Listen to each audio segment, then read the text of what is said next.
Hello everyone. তো ভিডিওর thumbnail এবং টাইটেল থেকে তোমরা বুঝতেই পেরে গেছো যে এই ভিডিওটা হচ্ছে নিট 2026 এর লাস্ট 5 মান্থের একটা রিভিশন প্ল্যানের ওপর। তো দেখো, এই লাস্ট 5 মান্থ খুবই ক্রুশিয়াল। যারা এই সময়ে যত সুন্দর করে রিভিশন করবে তারা কিনা এই নিটের সিলেকশন রেসে অনেক বেশি এগিয়ে থাকবে। এবং এর সঙ্গে সঙ্গেই ভিডিওর লাস্টে আমি তোমাদের এমন কিছু ট্রিক বলবো যেটা কিনা তোমাদের কনসিস্টেন্সির সঙ্গে কোশ্চেন পেপার সলভিং এ অনেক বেশি হেল্প করবে। তো চলো ফার্দার ডিলে না করে স্টার্ট করা যাক। তো এই সময় মেনলি টু টাইপের স্টুডেন্ট এখন রয়েছে, যাদের মোটামুটি সিলেবাস 70% কমপ্লিট হয়ে গেছে, মানে ক্লাস 11 প্রায় কমপ্লিট হয়ে গেছে এবং 12 জাস্ট স্টার্ট হয়েছে, এরকম ক্যাটাগরি স্টুডেন্ট। আর একটা ক্যাটাগরি যাদের 10 থেকে 12টা চ্যাপ্টার মোটামুটি ব্যাকলগ রয়েছে, তাদের মনে হচ্ছে তারা একটু পিছিয়ে পড়েছে, বাট চিন্তা করো না, তোমরা খুব একটা পিছিয়ে পড়োনি। তো এই দুটো ক্যাটাগরি স্টুডেন্টদের নিয়েই কথা বলবো। বাট যারা ভাবছে যে জিরো থেকে স্টার্ট করলে সিলেকশন হবে কিনা, যে টাইপের ভিডিও অলরেডি চলে, বাট তাদেরকে নিয়ে আমি কথা বলছি না। যদি তুমি এরকম ক্যাটাগরি স্টুডেন্ট হও যারা একদম স্টার্ট করোনি, প্লিজ স্কিপ করে যাও, ভিডিওটা দেখো না। তো সবার প্রথমেই আমি ডিসকাস করি হচ্ছে 70% যারা প্রায় কভার হয়েছে তাদেরকে নিয়ে। তো দেখো, তোমরা অলরেডি খুব সুন্দরভাবে কোনো রকম ব্যাকলগ ছাড়া তোমাদের ব্যাচটাকে ফলো করছো। তো আমি বলবো তোমরা সেই ব্যাচটাকে সুন্দর করে ফলো করো ক্লাস 12-তেও। দেখো, প্রতিদিন তোমাদের রেগুলার ক্লাসগুলো করো, তাদের যে ডিপিপি দেয় সেই ডিপিপিগুলো করো, এবং অ্যাসাইনমেন্ট থাকলে অ্যাসাইনমেন্টগুলো কমপ্লিট করো, এবং প্রপার যে তোমাদের ক্লাস 12-এর যে এখন টেস্টগুলো চলছে, যেটা হবে রিসেন্টলি, সেগুলো প্রপারলি দাও। বাট যদি বলো ক্লাস 11টাকে তোমরা কিভাবে রিভাইজ করবে, সেটা হচ্ছে মেনলি এআইটিএস এর থ্রু, যে অল ইন্ডিয়া টেস্ট সিরিজে যে তোমাদের প্রোগ্রামের যে এক্সামগুলো হবে তার থ্রু করতে হবে, ঠিক আছে? তো ক্লাস 12 নর্মাল ক্লাসের সঙ্গে করো, এবং ক্লাস 12টা মাথায় রাখবে খুব স্ট্রংলি তোমাদের এই সময় প্রিপেয়ার করতে হবে। অনেকে ভাববে যে ক্লাস 11-এর রিভিশনের জন্য ক্লাস 12 তোমাদের স্যাক্রিফাইস হচ্ছে, বাট এরকম করবে না, কারণ ক্লাস 12 রিভিশন করার জন্য তুমি এনাফ টাইম পাবে না একটা তোমাদের যখন সিলেবাস কমপ্লিট হবে তারপরে। ওই জন্য ক্লাস 12টা খুব সুন্দর করে এখন রিভাইজ করতে হবে, ঠিক আছে, মানে পড়ার সঙ্গে সঙ্গে। বাট তুমি যদি বলো তোমাদের সিলেবাস মোটামুটি কত তারিখের মধ্যে এন্ড করা উচিত, একদম আমি বলবো ফেব্রুয়ারি এন্ড মাস্ট। ফেব্রুয়ারি এন্ডের থেকে যেন বেশি এগিয়ে না যায়, ঠিক আছে? ম্যাক্সিমাম ফেব্রুয়ারির 15-20-তে হলে খুব ভালো, বাট সব থেকে লাস্ট হলে ফেব্রুয়ারি এন্ডের মধ্যে যেন খুব সুন্দর করে রিভিশন, মানে সিলেবাস কমপ্লিশন যেন হয়ে যায়। এবার প্রশ্ন আসবে যে তাহলে কটা বার মোটামুটি আমাদের কতবার রিভিশন করতে হবে আমাদের? তো দেখো, এক্স্যাক্ট তো কোনোদিনও কেউ বলতে পারবে না যে তোমার ক টাইম রিভিশন করলে তোমার মোটামুটি সিলেবাস তোমার মনে হয় যে খুব সুন্দর করে কমপ্লিট হয়ে যাবে, বা রিভাইজ করলে তোমার সিলেকশন রেশিও অনেক বেড়ে যাবে, চান্স অনেক বেড়ে যাবে। বাট আমি ওভারঅল বলতে পারি যে 3 টাইম রিভিশন যে খুব ইম্পর্টেন্ট। ফার্স্ট যে রিভিশন সেটা হচ্ছে, প্রথম হচ্ছে যে তোমাদের অল ইন্ডিয়া যে এক্সাম দিচ্ছ সেই এক্সামের থ্রু হবে মোটামুটি 31 মার্চের মধ্যে। সেকেন্ড টাইম রিভিশন যদি বলো, এপ্রিলের 15-এর মধ্যে তোমাদেরকে করতে হবে, মানে তুমি 15 দিন মাত্র টাইম পাবে, ওই 15 দিনে করতে হবে। কিভাবে রিভিশন করতে হবে আমি পরে আসছি, বাট কিভাবে কতটা বার রিভিশন করতে হবে সেটা এখন বলছি। সেকেন্ড টাইম মোটামুটি 15 এপ্রিলের মধ্যে করতে হবে, এবং থার্ড টাইম রিভিশন হচ্ছে লাস্ট 10 ডেজে তোমাদেরকে মেনলি করতে হবে, ঠিক আছে? যদি বলো ফুল পেপার তোমাদের কবে দিতে হবে, তো লাস্ট এপ্রিল যে মাসটা, পুরো এপ্রিল মাস জুড়ে তোমাদের কিন্তু ফুল পেপার দিতে হবে। মানে তোমাদের মার্চের 31-এ যদি পুরো একবার কমপ্লিট রিভিশন শেষ হয়ে যায়, তারপর থেকে এপ্রিল মাস জুড়ে কিন্তু ফুল পেপার দিতে হবে। তুমি রিভিশন করো হয়তো পার্টে, বাট এক্সাম তোমাদের কিন্তু ফুল পেপার দিতে হবে। যদি বলো কতগুলো টেস্ট দেওয়া উচিত ফুল পেপার, আমি বলবো যে 15 ফুল সিলেবাস টেস্ট মিনিমাম দেওয়া উচিত এভরি অল্টারনেট ডেটে। তো টোটাল মাইনর প্লাস মেজর মিলে যদি বলো মোটামুটি 25 থেকে 30টা, মানে মাইনর বলতে আমি একদম 2-5টা টেস্টের কথা বলছি না, 2-5টা চ্যাপ্টার নিয়ে মোটামুটি 10 থেকে 15 চ্যাপ্টার যে মোটামুটি মেজর যে এক্সামগুলো হয় সেটা, প্লাস হচ্ছে ফুল সিলেবাস মিলে হচ্ছে মোটামুটি 25 থেকে 30টা দেওয়া উচিত, এবং 15টা ফুল সিলেবাস মাস্ট দেওয়াই উচিত, ঠিক আছে, তোমাদের ক্ষেত্রে। বাট এবার যদি বলি যে আমার যাদের 10 থেকে 12টা চ্যাপ্টার মোটামুটি ব্যাকলগ ছিল, তারা কিভাবে করবে? তো তাদের ক্ষেত্রে আমি একটা কথাই বলবো, দেখো প্রথমেই হচ্ছে focus on the current syllabus. যা ব্যাকলগ রয়েছে সেটা নিয়ে ভেবে আর বেশি কিছু এখন লাভ নেই। বাট এখন যেটা চলছে, জাস্ট ধরো তোমাদের এখন ক্লাস 12 স্টার্ট হবে, তাই ক্লাস 12-এর সঙ্গে চলে আসো। ক্লাস 11-এর কয়েকটা চ্যাপ্টার যদি ব্যাকলগ থেকে থাকে থাক, কোনো অসুবিধা নেই, ক্লাস 12-এ চলে আসো। বাট কি করে তোমরা ব্যাকলগটাকে প্ল্যান করবে? কারণ যে ব্যাকলগটা হয়ে রয়েছে ওটাকে তো কমপ্লিট করতে হবে। দেখো, ব্যাকলগ সবার হয়, আমার নিজেরও ব্যাকলগ ছিল কিছু সেই পার্টগুলো আমি আস্তে আস্তে কভার করেছি। এমন না যে কারোর কোনোদিনও ব্যাকলগ হয়, এরকম মনে হতেই পারে না, ঠিক আছে? তো ধরো এক্সাক্ট তোমাদের 12টা চ্যাপ্টার আমি বললাম তোমাদের ব্যাকলগ রয়েছে, ফিজিক্সের 4টে, কেমিস্ট্রি 4টে এবং বায়োলজির 4টে।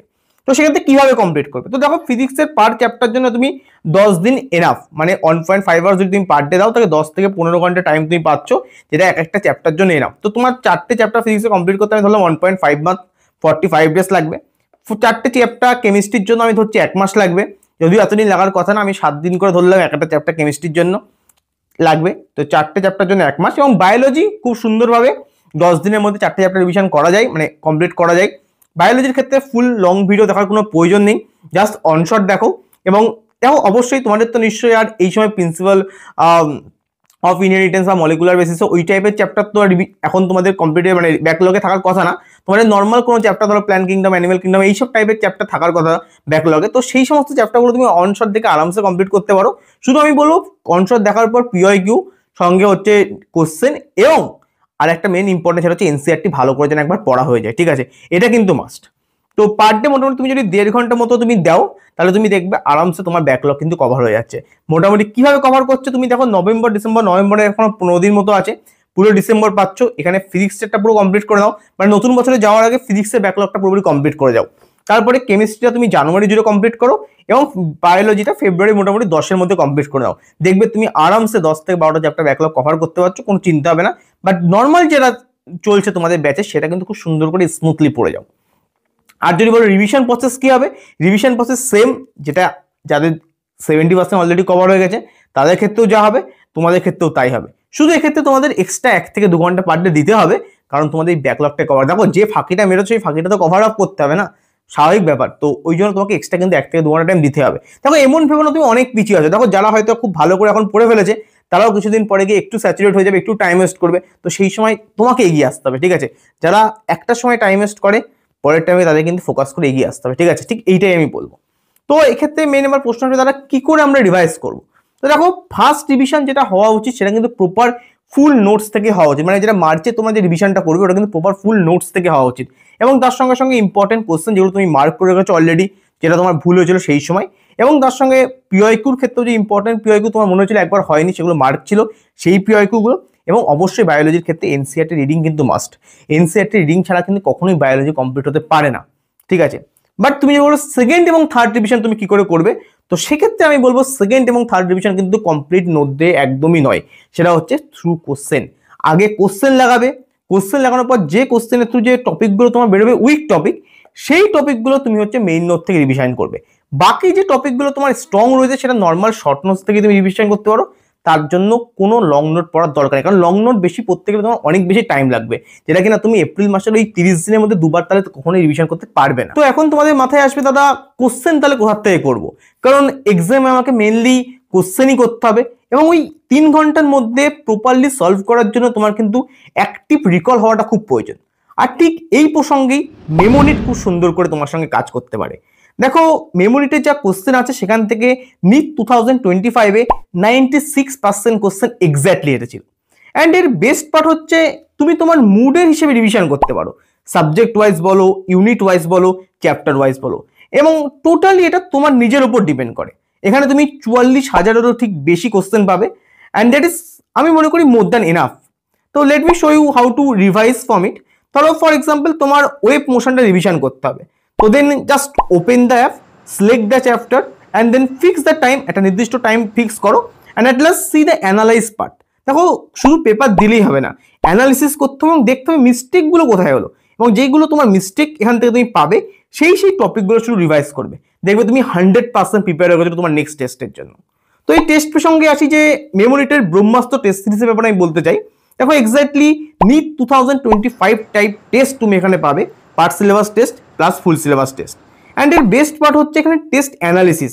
এরা তোমাকে আফটার টেস্ট সাবমিটিং তোমাকে প্রপার এরা টেস্ট অ্যানালিসিস করে দেবে, এবং যেখান থেকে তুমি প্রপার কোথায় কোথায় তোমার মিস্টেক হয়েছে সেটা তুমি বুঝতে পারবে, এবং সেখান থেকে মিস্টেক টপিকগুলো তুমি যদি ফোকাস করো তোমার নাম্বার অনেক বেশি ইনক্রিজ করবে।